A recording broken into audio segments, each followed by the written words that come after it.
आज खुश तो बहुत होंगे आप, क्योंकि आपने राम मंदिर बनाने वाले मोदी साहब को हराने में कोई कसर नहीं छोड़ी थी।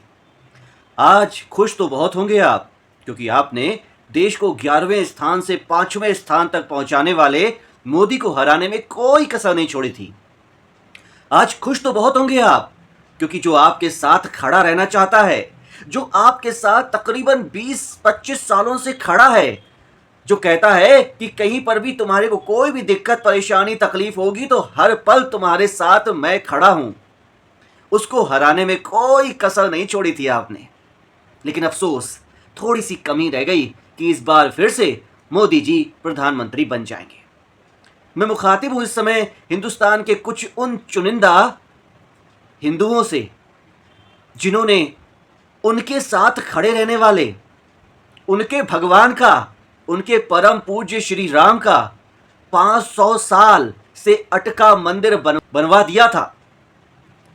उन हिंदुओं से मुखातिब हूं जो इंसान आपके साथ हर पल खड़ा है, हर पल खड़ा रहना चाहता है, जो कहता है कि कहीं कोई भी दिक्कत होगी तो दूसरी कौम को नहीं, लेकिन मैं हर पल तुम्हारा साथ निभाऊंगा। उसको हराने में जिन हिंदुओं ने कोई कसर नहीं छोड़ी, मैं उनसे मुखातिब हूं। मैं उन्हें शुक्रिया अदा करना चाहता हूं कि आपके परम पूज्य श्री राम जी का मंदिर बनवाने के बाद, वो मंदिर जो कि तकरीबन 500 सालों से अटका था, जिस मंदिर को देखने के लिए आपकी 5वीं पीढ़ी इंतजार कर रही थी, यानी कि आपके पूर्वज, 5वीं पीढ़ी के पूर्वज इंतजार कर रहे थे, आपके परदादा, परदादा के परदादा, फिर दादा, फिर पिताजी, वो इंतजार कर रहे थे। लेकिन उस मंदिर को बनवाया जिसने, उसको जिन हिंदुओं ने हराने में कोई कोर कसर नहीं छोड़ी, मैं उन हिंदुओं से मुखातिब हूं। उन हिंदुओं से ये शुक्रिया अदा की बात करना चाहता हूं, उनको बधाइयां देना चाहता हूं, शुभकामना मुबारकबाद देना चाहता हूं, जिनकी नजर में उनके भगवान की तो कोई कीमत नहीं है। चलिए, भगवान छोड़ दीजिए, भगवान को भूल जाइए। वो मोदी जो 11वें स्थान से देश को 5वें स्थान पर उस समय लेके आया जब पूरे 2 सालों तक देश का बिजनेस ठप्प पड़ा था। वो मोदी जो कि देश को 11वें स्थान से 5वें स्थान पर तब लेकर आया जब तकरीबन 2 से 3 सालों से पूरी दुनिया वर्ल्ड वॉर कर रही है, या वर्ल्ड वॉर करने के थोड़ा सा ही दूर है। रशिया और यूक्रेन का युद्ध तकरीबन 2 से 2.5 सालों से चल रहा है। इजराइल तकरीबन 1 साल से युद्ध कर रहा है। पूरी दुनिया में, मैं यकीन, पूरी दुनिया में तकरीबन 200 देश हैं। उन हिंदुओं से मुखातिब हूं और उनसे ये बोलना चाहता हूं कि पूरी दुनिया में सबसे ज्यादा अगर जीडीपी या ग्रोथ, या आप यूं कहिए कि तरक्की, प्रोग्रेस बढ़ रही है पूरे 200 देशों में, तो वो 200 देशों में सबसे ज्यादा जिस देश की बढ़ रही है वो देश है हिंदुस्तान। और उस हिंदुस्तान की ये जीडीपी बढ़ाने वाले, मोदी को हराने वाले उन हिंदुओं को मैं हाथ जोड़कर नमन करना चाहता हूं। बहुत बहुत शुक्रिया आपका कि आपने उस मोदी का अहंकार तोड़ दिया जो आपको हिंदुत्व का अहंकार, हिंदू होने का गर्व दिलाना चाहता था। उस हिंदू को, उस मोदी को आपने जमीन पर पटकने में कोई कोर कसर नहीं छोड़ी, जो आपको यह कहना चाहता है कि पूरी दुनिया में भले कोई हिंदू का देश ना हो, लेकिन फिर भी मैं हिंदू का ही नहीं, मुसलमान का ही नहीं, पूरी दुनिया का विश्व गुरु बनके तुम्हारे साथ खड़ा हूं। तुमने उसको हराने में कोई कसर नहीं छोड़ी, उसके लिए हाथ जोड़कर नमन करना चाहता हूं। पूछना भी चाहता हूं कि आखिर आप लोग क्या चाहते थे, क्या सोच करके आपने मोदी जी को वोट नहीं दिया? महंगाई, महंगाई तो मोदी ने घटा दी थी। यकीन ना आए तो 2004 में आटा कितने रुपए किलो था, तेल कितने रुपए किलो था, डीजल पेट्रोल सिलेंडर कितने रुपए का था, और 2014 में कितने का था, उससे 14 से 24 की गणना करके देखिए, तुलना करके देखिए, आपको शर्म आएगी खुद के ऊपर।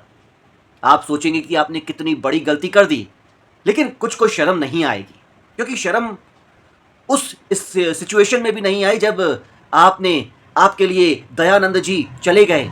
ये हिंदू जाति तब भी नहीं जागी जब उनके लिए श्रद्धानंद चले गए। ये हिंदू जाति तब भी नहीं जागी जब उनके लिए विवेकानंद चले गए। ये हिंदू जाति तो तब भी नहीं जागी जब उनके लिए अपने 4 मासूम बच्चों को मरवा दिया गुरु गोविंद साहब ने। ये हिंदू जाति तो तब भी नहीं जागी जब लाखों हिंदुओं का कत्ल हुआ, तो भला आज कैसे जाग जाएगी?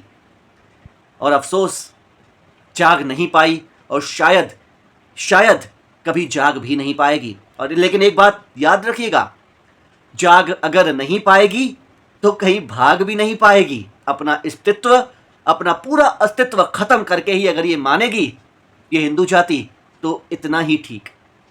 लेकिन कोशिशें कम नहीं होंगी। जो इंसान ये कहता था हमें हिंदुत्व को खत्म करना है, हमें बहुसंख्यकवाद को खत्म करना है, जिसके मुंह से कभी जय श्री राम नहीं निकला, जो जय श्री राम को मानना तो दूर की बात कहता है वो थे ही नहीं, उनके साथ आप खड़े हो। वो इंसान जिसने 2004 से 2014 के कार्यकाल में लाखों करोड़ों के घपले किए, घोटाले किए, उनके साथ आप खड़े हो। वो पार्टी जिसने 2004 में 262 रुपए के सिलेंडर को 2014 में 900 रुपए में आपको बेचा, उसके साथ आप खड़े हो। वो पार्टी जिसने 2004 में 36 रुपए के पेट्रोल को 2014 तक 72 रुपए में बेचा, उसके साथ आप खड़े हो। लेकिन उसके साथ नहीं खड़े हो जो आपके साथ खड़ा है, उसका साथ नहीं देना चाहते हो जो आपके बच्चों का साथ देना चाहता है, आपके बच्चों का भविष्य सही बनाना चाहता है, उस इंसान के साथ आप नहीं खड़े हो। क्योंकि असल बात तो इतनी ही है कि हिंदू जाति कभी ना जागी है और शायद कभी जाग भी नहीं पाएगी। अगर ऐसे ही चलता रहा तो आज बीजेपी को हार मिली है आपकी वजह से, क्योंकि आप में टूट है, आप में फूट है। आप लड़ रहे हो अपने से, अपने आप से, अपने बच्चों के भविष्य से खिलवाड़ आप कर रहे हो। बाकी जो दूसरी कौम है वो तो जानती है हमारा मकसद क्या है, हमें क्या करना है। वो अपनी जगह पूरी तरह सही है। वो जानती है कि हम अपने ईमान पर डटे हुए हैं। लेकिन जिसको अपने ईमान, अपने फर्ज, अपने जिम्मेदारी की परवाह नहीं है, वो हो आप।